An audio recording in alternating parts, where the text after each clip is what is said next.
Hey, what's up? This is Austin with the Mendo Metal Podcast, and this is episode 7. And today I wanted to do something a little bit different. The past few episodes, I've had band members and talking with bands and, the formation of the Mendocino County metal scene. But what a lot of people don't hear about or, get to, they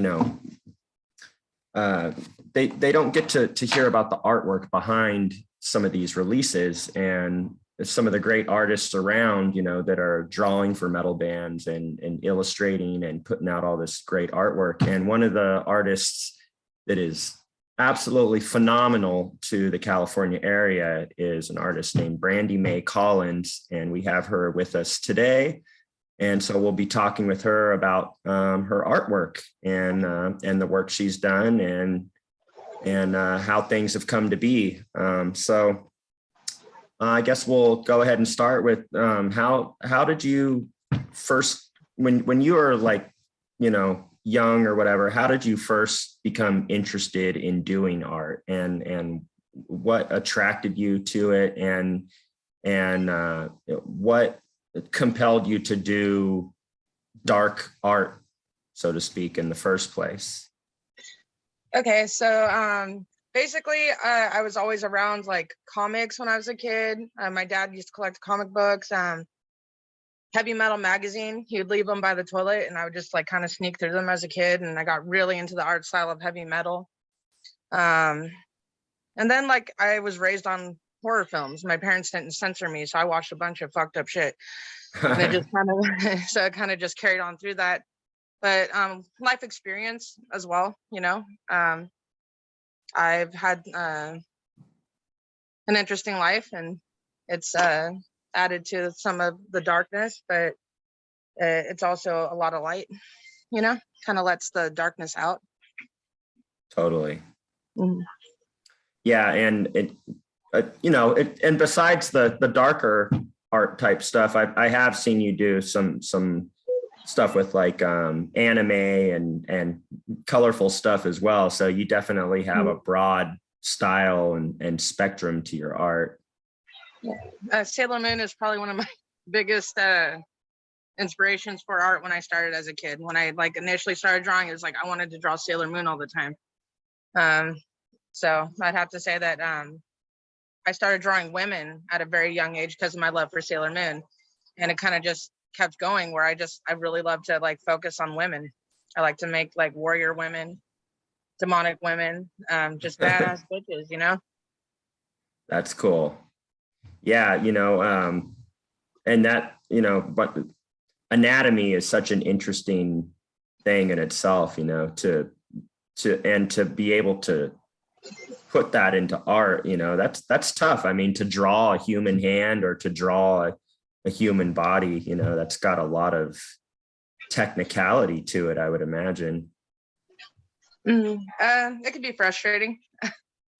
If someone were to tell me to whip something up real quick, I need a second, I don't like to map out my artwork too much. I have to be in the feels. I have to be in the feels. It's like playing guitar, you can play it all day, but if you're not in the mood, you're not going to play anything good. Your fingers are just on there and you're like, fuck, dude. Totally. Yeah. You have to be inspired for sure. Mm-hmm. So I think art and like music go hand in hand like that. How did you first get into metal? So I was raised on metal. Like my family, they were like big into like thrash. My uncle Chris was like the stage cam diver, like for Violence and Machine Head. And I don't know. He was always like showing me music and telling me not to be a poser and all that shit. He's like, no, you listen to this, you listen to that. And my mom, she was already like way into the thrash. So, and Bob, my dad, he was like listening to Deicide and stuff when I was a little kid. So I just got to grow up around it. That's super cool. Yeah. And your grandma too, right? Was into the darker type of cult stuff, correct? Yes. So my grandmother was a OG high priestess in the Black House days of Anton LaVey. Wow. And so I guess like I just found this out a few years ago through ancestry.com, but I was like kind of blown away at the way I draw women and how much they look like her. Or just like how I kind of walk down a similar path, just with a different way. We're both into the darkness. That's awesome. So it sounds like it's in your blood then, you know, I mean, you kind of have that in you. Yeah. Which is cool. So what age were you when you started coming out with, when you felt like you were getting more serious with art? Probably I really enveloped myself into the art when I was like 12, I'd say. 12, I was pretty obsessed with artwork. And it started getting like really dark probably like when I was like 16, 17 is kind of when I started. Are there certain artists that you're more into than other artists, or like influences, would you say? Or well, I'm fans of like Boris Vallejo. Oh, okay. I really like his stuff. Geiger. I love Geiger. Yeah.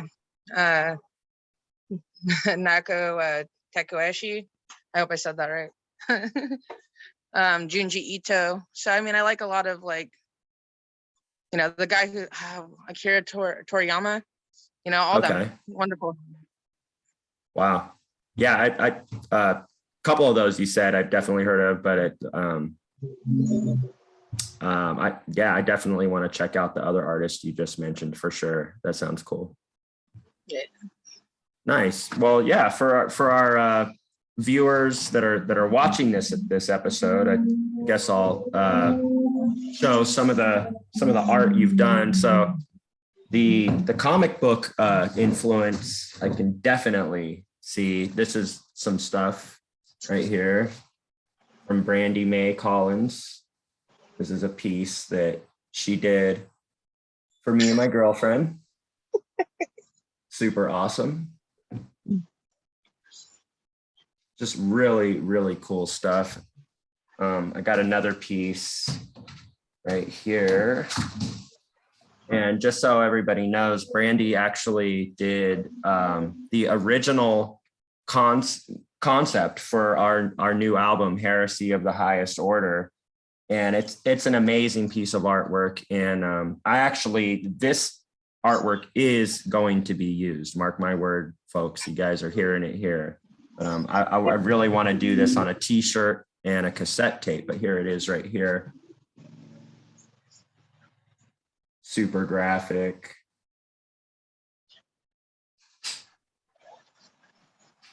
Really controversial art going on right here. As you can see, you got all the key elite figures. And I mean, look at the detail and all of that. It's really amazing, super gory and bloody. So, you know, if any bands are watching this, definitely look into Brandy Mae because she does some killer art.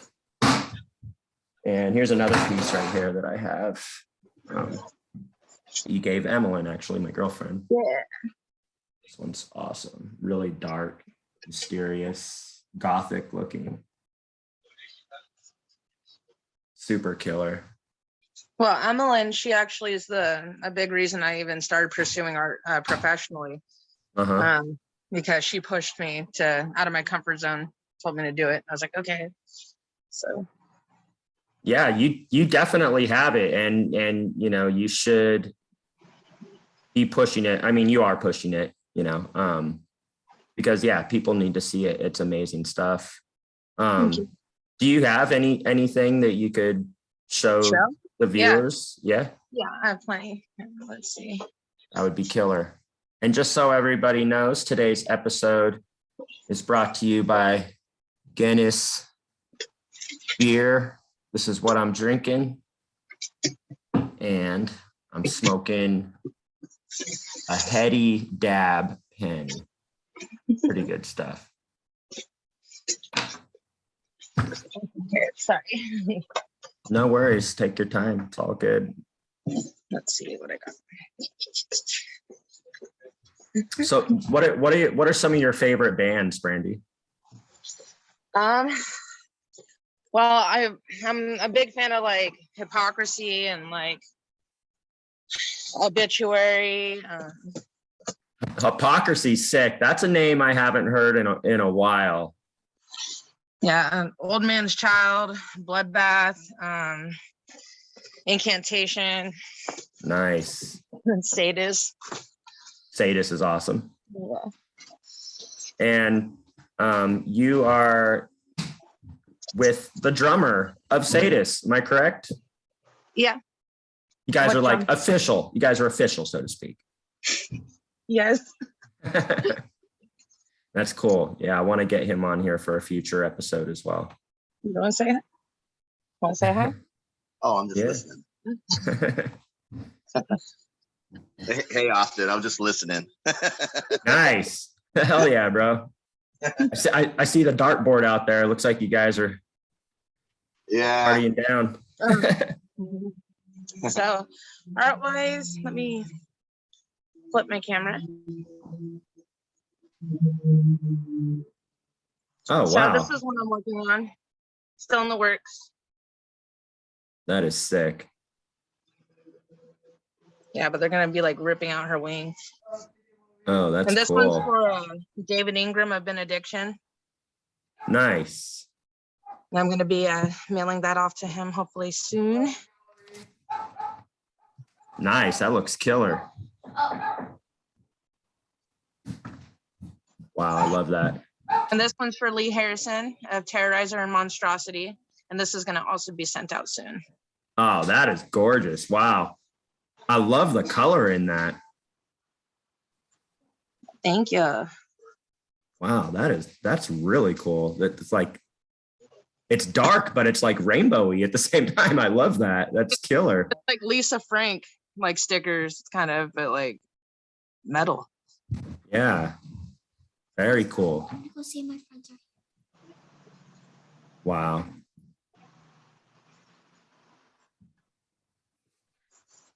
Yeah, the detail on that is just absolutely amazing.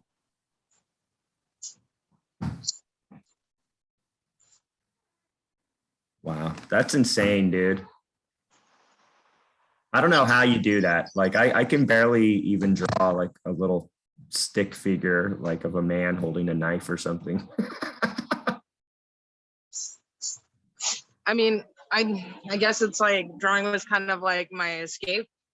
And I have social anxiety, so it was easier for me to draw in a sketchbook and talk to someone without having to look at them than it was for me to like, you know. Well, you're doing good right now. You're being social right now. I'm pretty stoned. Nice, dude. I got like pretty ripped right before this. I'm like, oh, I gotta take a hit. When do you think weed helps you do art? Like, does it help you come up with ideas, or is it that's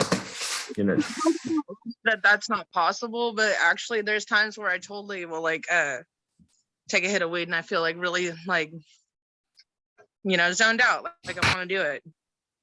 It's cool. Yeah, it helps you tap into that other hemisphere of your brain. It's like the art side.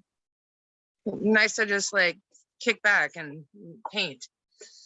That's sweet. So you had kind of like a little art show a little while ago, right? Or your art was up on the wall of a venue or something like that. Like, tell me a little bit about that. So it was for the Black Rat, and that's a venue that's happening in Concord. It's newer.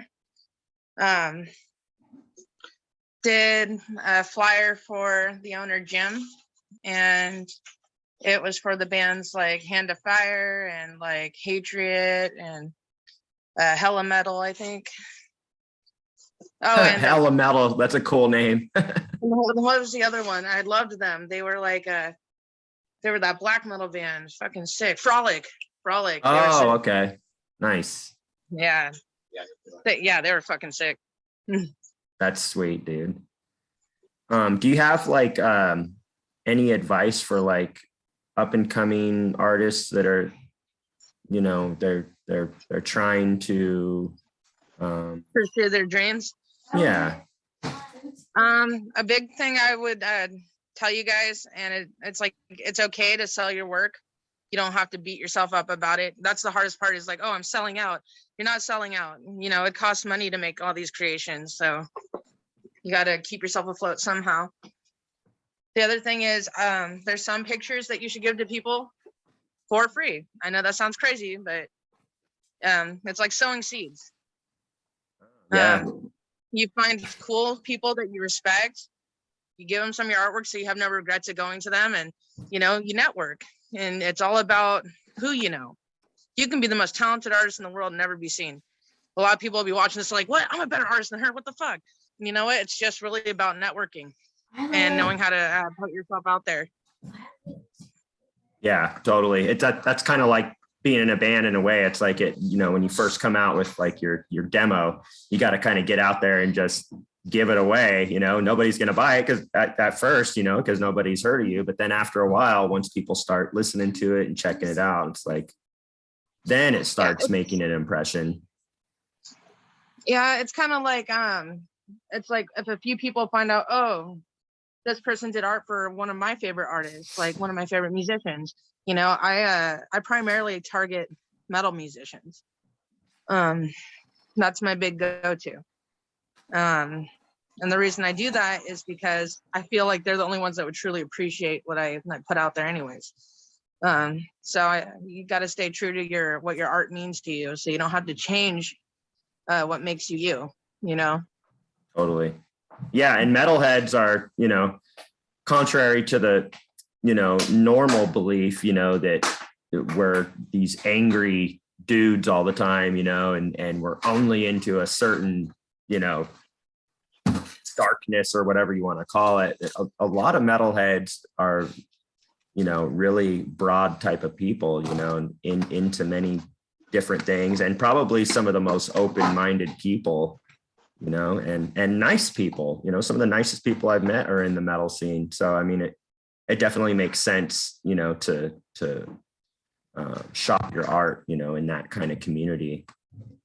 Yeah, so it's really like, there are a lot of nerds. Okay, I love it. They like Totally. fantasy stuff. So it's like, fantasy, fuck yeah, dark fantasy, I'm in. And they're like, well, yeah, I like that shit. Like, I play D&D. Like, you know what I mean? They're with it. Magic the Gathering, you know, like they're all into that. I get it. Me too. Totally. A while back, I stopped over to hang out with my friend Adam, who used to be in my band.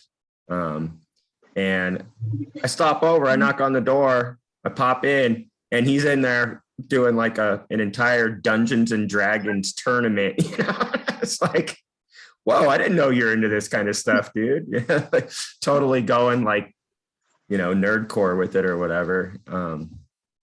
So yeah, I mean, yeah, metalheads are, you know, I'm a metal nerd myself. You know, it's kind of like with baseball cards. You know, it's like, I know when that album came out, who played on it, you know, like baseball stats, you know, it's like, yeah.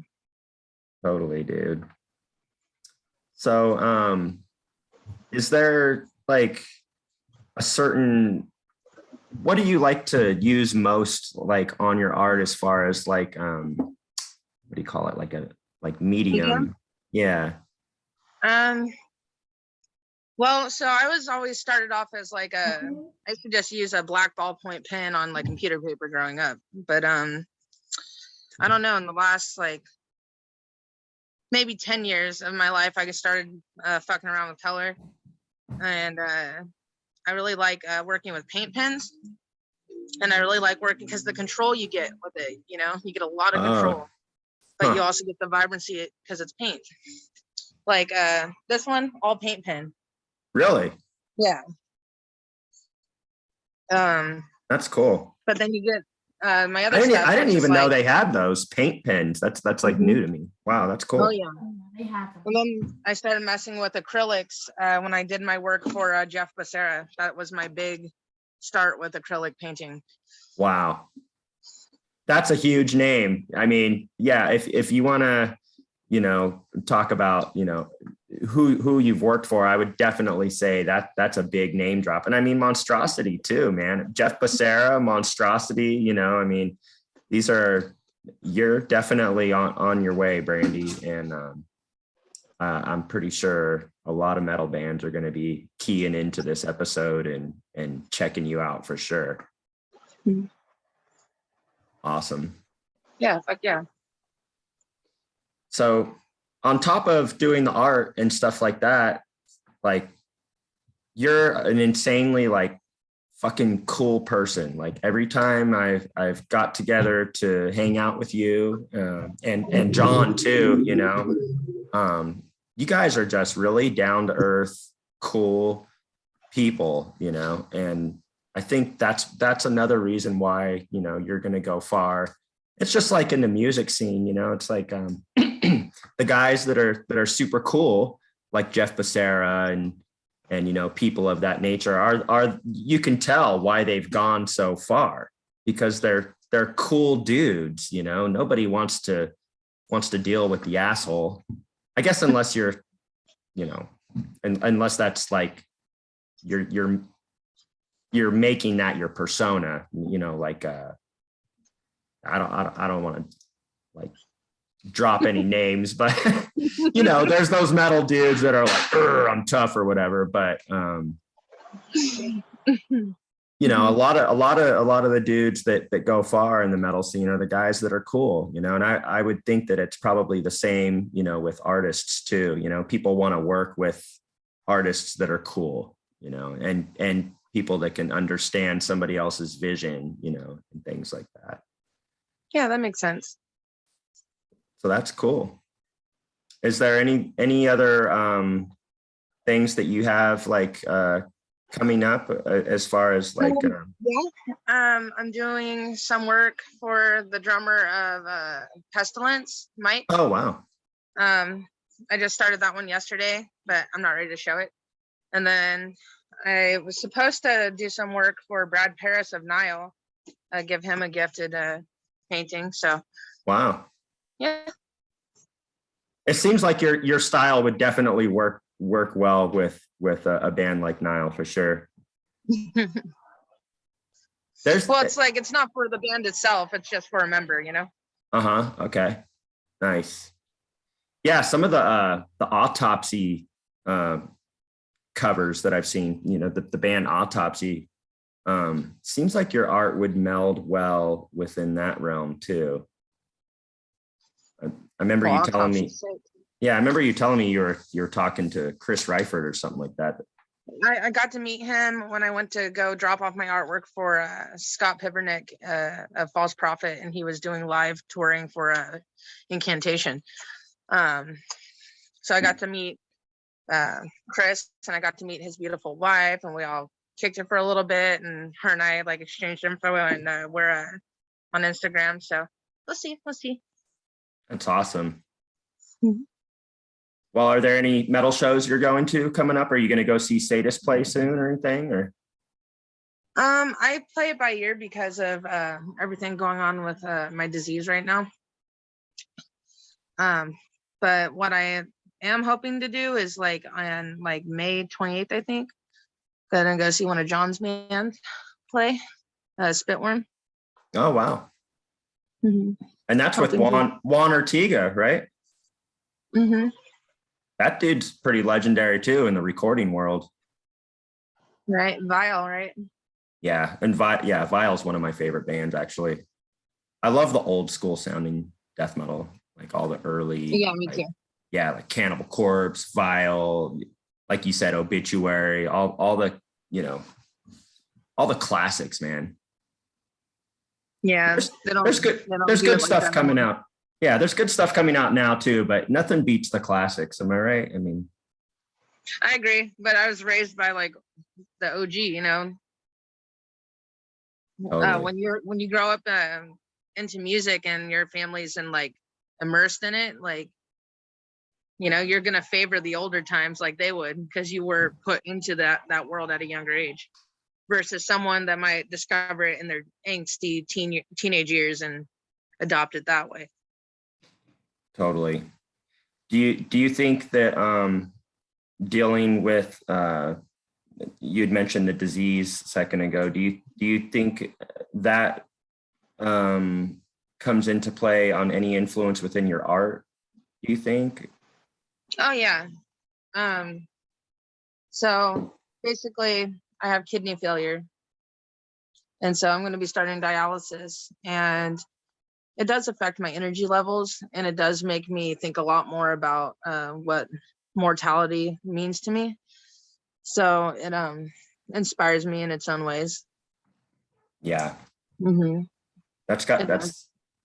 Well, much love to you, Brandy, and I'm sorry you're dealing with that, and anybody watching this episode, if anytime you support Brandy and purchase one of her paintings, that helps her out, immensely. That goes towards helping her fight, her disease. There's really no better artist to support right now, because she makes super sick art, and, support her on that. It's killer stuff. Thank you. Yeah. Is there anything else you want to add, or where can people where can people go to view your art online? Is there a certain web address that they can go? There's a couple of places. There's Art of Beauty and Darkness on Facebook, and then I have Bloody Metal Bitch 666 on most social media platforms, TikTok, Instagram. I think I have a page set up on Facebook too, TikTok and all that shit. Yeah. And people can message you there about doing a piece and stuff like that. Yeah, totally. Nice. Well, cool. Yeah. Thanks for chatting with me, dude. I just wanted to let everybody know that you're a badass artist, and I want people to check you out. So thanks for, thanks for doing this with me. And I'm going to be doing more artist spotlight type stuff in the future as well. And I definitely want to have you back on, to talk with other artists and, exchange ideas and just basically, network, like you were saying. That's the big thing is being able to network. And, we live, far away from each other. So this is a great way to just be able to get on here and chill. Yeah, I agree. Hell yeah, dude. Well, thanks, Brandy. And I'll talk to you soon, dude. All right. Thank you, Austin. Yep. You rock. All right.